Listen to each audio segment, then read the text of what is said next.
Hello everyone, I hope you are doing well. तो NBS TGT 2016 में आए हुए इस क्वेश्चन को देखते हैं। ठीक है, क्वेश्चन को तो करेंगे ही करेंगे, साथ के साथ इसके साथ जो जुड़ा हुआ कॉन्सेप्ट है वो भी समझेंगे। ठीक है, बड़े ही प्यार से। तो देखिए ध्यान से, ये कहता है कि 0.3 का होल क्यूब है, माइनस 0.5 का होल क्यूब है और 0.2 का भी होल क्यूब है। ठीक है, तो इस क्वेश्चन को करने के लिए देखो, एक तो तरीका है कि आप पूरे का क्यूब करो, फिर इनको जोड़ो। ठीक है, या फिर प्लस माइनस जो भी करो। एक आइडेंटिटी है जो आपके आगे भी काम आएगी, मैं उसको बताता हूँ जो जो इस सवाल में लगने वाली है।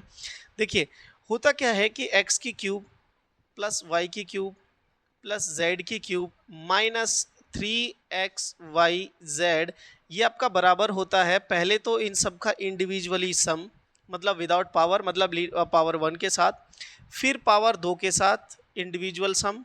हालांकि आपको इतना लंबा अगर याद रहता है तो अच्छी बात है, नहीं रहता है तो कोई दिक्कत नहीं है। X Y minus Y Z और माइनस जेड एक्स। मैं अगर आप कर रहे हो प्रिपरेशन तो मैं आपको बोलूँगा आप इसे थोड़ा सा मेमोराइज करो, चीज़ें अच्छी हैं, काम आएंगी।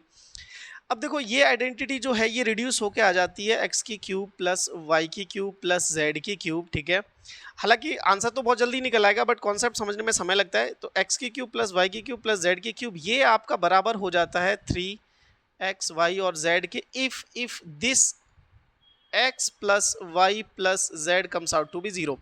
कि अगर जो अंदर ये होल क्यूब दे रखी हैं आपको, अगर इनका इंडिविजुअली सम अगर हम लें और वो अगर 0 आ जाता है तो हम बोल देंगे कि इन सब का जो आंसर होगा वो आपका बराबर होगा 3 into first number into second number into third number. Okay, इस तरीके से। तो पहले हम चेक करते हैं कि जो इनके अंदर लिखे गए हैं नंबर, उनका सम कितना है, 0 है या नहीं है। ठीक है, तो ध्यान देने वाली बात यहाँ पर ये है, जैसे माइनस 0.5 का होल क्यूब यहाँ पे लिखा हुआ है आपके पास। ठीक है, तो आप इसको पता कैसे लिख सकते हो, आप इसको लिख सकते हो माइनस 0.5 का होल क्यूब, मतलब साइन नेगेटिव का बाहर हो तो आप इसे प्लस बना के इसे माइनस अंदर भी दे सकते हो, क्योंकि क्यूब होता है और क्यूब में माइनस जो है वो बाहर आ जाता है। ठीक है, तो ध्यान देना। अब हम क्या कर रहे हैं, इसको जोड़ के देख रहे हैं, सम करके देख रहे हैं।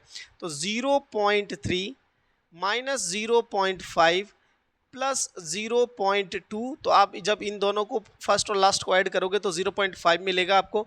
और 0.5 जब आपको मिलेगा तो जब ये प्लस के बनेंगे और ये माइनस का है तो अल्टीमेटली आपको आंसर क्या मिल जाएगा, इसका 0 मिल जाएगा। क्लियर? तो इस प्रकार जब आप इसे सॉल्व करोगे तो आपका जो ये वाला आंसर होगा ये, ठीक है, ये आपका फाइनल आंसर बन के आएगा 3 इंटू 0.3, ठीक है, इंटू माइनस 0.5, ओके, इनटू में 0.2। ओके, तो इसको थोड़ा सा और सिंप्लीफाई कर लो, 3 इंटू, जैसे 3/10 लिख लो आप। ओके, इसको आप माइनस 5/10 लिख लो आप, इंटू इसको 2/10 लिख लो। ठीक है, डेसिमल आपको पता होगा। देखो 5 की टेबल में ये कटेगा 1 पे, ये कटेगा 2 पे। क्लियर? 2 से ये कट गया। क्लियर? तो आपके पास अल्टीमेटली बचा क्या, एक तो माइनस का साइन बचा, ऊपर से 3 और 3 बचा, तो ये हो गया 9, और नीचे 10 और यहाँ पर भी 10 है, तो कितना हो गया, ये हो गया 100। ओके, तो जब आप इसे सॉल्व करोगे तो माइनस 0.09, माइनस 0.09, मतलब फोर्थ जो ऑप्शन है वो आपका एकदम करेक्ट है। आई होप ये कॉन्सेप्ट के साथ आपको ये चीज़ समझ में आई होगी। इसी तरीके के छोटे छोटे कॉन्सेप्ट मैं और छोटे छोटे सवालों में लेके आता रहूँगा। चैनल के साथ जुड़े रहिए। Till then take care, bye.